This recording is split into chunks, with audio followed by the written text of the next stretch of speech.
آج لوگوں کو دل کی بیماریاں کیوں ہو رہی ہیں؟ میں تو سوچتا تھا اٹیک ہوتا ہے چلے جاتے ہیں دنیا سے، لیکن اصل وجہ پتہ آپ کو کیا ہے؟ چلیے جانتے ہیں۔ اگر آپ مسلمان ہیں نا تو آپ کو یہ جاننا بہت ہی زیادہ ضروری ہے۔ آئیے شروع کرتے ہیں۔ پہلی بار آئے ہوں تو ہم سے جڑ جائیے، کیونکہ ہم ہمیشہ اچھے اور سچے ہی پیغام آپ کو دیتے ہیں۔ آئیے جانتے ہیں دل کی بیماری ہونے کی اصل وجہ۔ دیکھیے میرے عزیز، پتہ ہے آپ کو پورے ورلڈ میں، دنیا میں سب سے زیادہ کامن چیز جو بیماری ہے لوگوں کو، وہ دل کی بے چینی، جی دل کی گھبراہٹ۔ اب اس کو بایولوجی کے اعتبار سے بلڈ پریشر کہا جائے، بی پی کہا جائے کہ خون کا دوران اس میں پریشر زیادہ ہو جاتا ہے، یہ سارا کا سارا معاملہ دل سے ہی تو ہے۔ اس کو سائنسی نظریے سے دیکھنے والے لوگ الگ الگ طریقے سے سمجھتے ہیں کہ دل کے اندر چکناہٹ زیادہ آ گئی، خون میں موٹاپا آ گیا ہے، بلڈ جو ہے وہ تھوڑا سا تھک ہو گیا ہے، جس کی وجہ سے دوران خون کم ہو گیا اور پریشر بڑھتا گیا اور بی پی آ گیا، اٹیک آ گیا ہے، فلاں فلاں چیزیں۔ اس کو بایولوجی کے اعتبار سے دیکھنے والے، لیکن صوفیہ اکرام فرماتے ہیں جب جب گناہ زیادہ ہوتے ہیں دل کے اوپر دورہ بڑھ جاتا ہے، اللہ دل کی بے چینی اور گھبراہٹ بڑھ جاتی ہے۔ اللہ، جب کبھی دل کے اندر بے چینی اور گھبراہٹ ہو تو صوفیہ اکرام فرماتے ہیں سب سے پہلے توبہ کرو، توبہ کرو، اللہ کریم کی بارگاہ میں اپنے آنسو بہاؤ، دیکھنا دل تمہارا ہلکا ہو جائے گا۔ اور قرآن کیا کہتا ہے؟ قرآن یہ کہتا ہے جو ایمان والے لوگ ہیں ان کے دلوں کا اطمینان اللہ کے ذکر سے ہوتا ہے۔ سبحان اللہ، الا بذکر اللہ تطمئن القلوب، آگاہ ہو جاؤ، اللہ کے ذکر سے دلوں کو سکون ملتا ہے۔ بے شک، اور یہاں حال یہ ہے کہ جو ایمان والے ہیں وہ مہینوں ہو جاتا ہے اللہ کا ذکر نہیں کرتے، تو پھر دل کو انہوں نے بے چین ہی تو رکھا ہے، دل کو غذا نہیں دی ہے، دل کو ایسی آوارہ چھوڑ رکھا ہے۔ ارے میاں، جسم کو صبح سے لے کر رات تک کھانا نہ دو تو یہ نڈھال ہو جاتا ہے، چکر آنے لگ جاتے ہیں۔ اگر 2-3 دن کھانا نہ دیا جائے تو جسم تو ختم ہی ہو جاتا ہے۔ تو جب جسم کمزور ہوتا ہے بغیر غذا کے تو دل بھی کمزور ہوتا ہے بغیر غذا کے، اور دل کی غذا ہے اللہ کا ذکر۔ سبحان اللہ، اللہ کا ذکر جب جب ہو تو یہ دل کو پاورفل بناتا ہے، دل کے اندر مضبوطی آتی ہے۔ 2 چیزیں خاص کر لیں اپنی زندگی میں، ایک استغفار کثرت سے، استغفر اللہ ربی من کل ذنب واتوب الیہ، بیٹھتے اٹھتے جس وقت بھی ہو استغفار کثرت سے کرو کہ توبہ کرنا ہے۔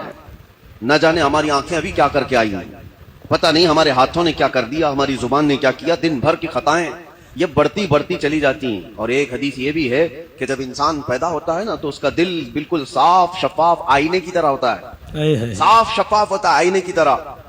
جب وہ گناہ کرتا ہے تو ایک کالا دھبا اس کے دل پر لگا دیا جاتا ہے، اللہ، ایک دھبا، پھر دوسرا گناہ کرتا ہے دوسرا دھبا، تیسرا گناہ کرتا ہے تیسرا دھبا، تو یہ دھبے، یہ داغ بڑھتے بڑھتے پھر پورے دل کو کالا کر دیتے ہیں، اللہ، پورا دل سیاہ ہو جاتا ہے۔ اور جب دل کالا ہو جائے تو اس کی علامتیں یہ بتائی گئی ہیں کہ مسجد میں زیادہ دیر بیٹھنے کا من نہیں کرتا، قرآن زیادہ دیر پڑھنے کی طبیعت نہیں چاہتی، جلدی سے قرآن بند کر دو، جلدی سے مسجد سے نکل کر بھاگ جاؤ، نیکیوں کی طرف اس کی رغبت نہیں ہوتی، جیب میں پیسے ہوں گے لیکن کسی کو خیرات کرنے کا دل نہیں کرتا۔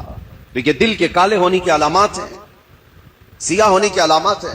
یہ ایکسرا مشین سے اور سونوگرافی سے معلوم ہونے والی چیزیں نہیں ہیں، یہ اللہ کے نبی صلی اللہ تعالیٰ علیہ وسلم نے بیان فرمایا۔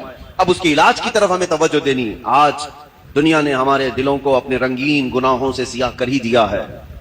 دیکھیں ہم صبح سے شام تک جن کاموں میں مصروف ہیں، اب آج سب سے زیادہ ہمارے پاس کوئی چیز مشغول ہے تو وہ ہمارا T V screen, mobile screen, نہ جانے وہ کن کن چیزوں کو دکھاتے ہوئے ہماری آنکھوں کو خرید جاتے ہیں، کنٹرول بھی نہیں رہ پاتا، اسی لیے دل پر بوجھ بڑھتا جا رہا ہے۔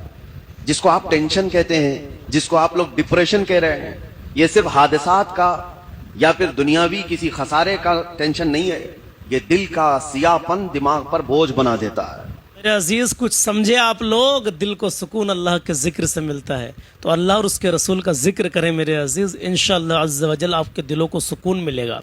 میں کیا ہی بتاؤں آپ سے، میں روزانہ کوشش کر رہا ہوں کہ میں آپ تک ایسے پیغام پہنچاؤں جن سے آپ کو فائدہ ہو، جیسے کہ آج کا پیغام تھا، الحمدللہ آپ کو بھی اور ہمیں بھی، اور نہ جانے کتنے لوگ یار عمل کریں گے، تو اس نیت سے آگے شیئر کر دیں۔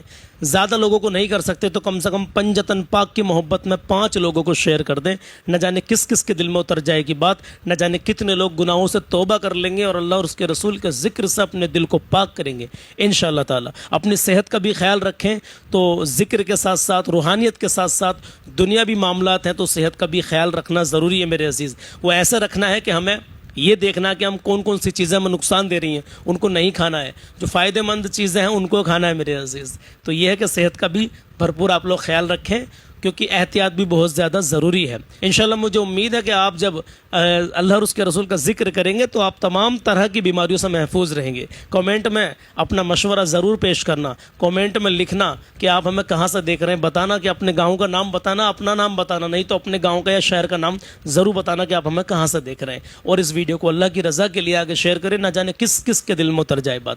اللہ حافظ، السلام علیکم۔